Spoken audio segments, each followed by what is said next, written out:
តែពីស្អីមានម្ចាស់ទៅហើយទេវីលោកមានពីល្អណាលោកអើយស្នេហ៍អូនមានម្ចាស់ទៅហើយគ្មានសងខំឡើយជួបកាប់ក្រអូបតែក្នុងរបងទេវីបងជាធរណីអូនជាតារាទេវីកម្ពុជាកៅដែលរួចទៅហើយ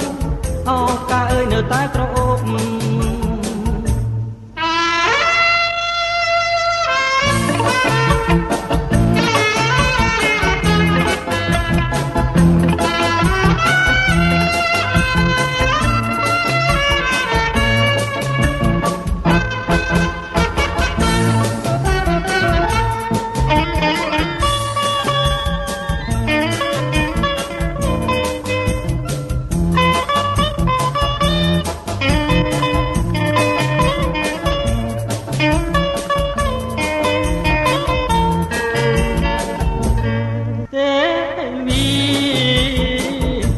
នារីមកពីឋានសួ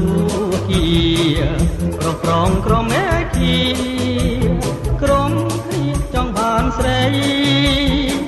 តែពីស្អីមានម្ចាស់ទៅហើយទេវីលោកមានពីល្អណាលោកអើយស្នេហ៍អូនមានម្ចាស់ទៅហើយគ្មានសងខំឡើយជួប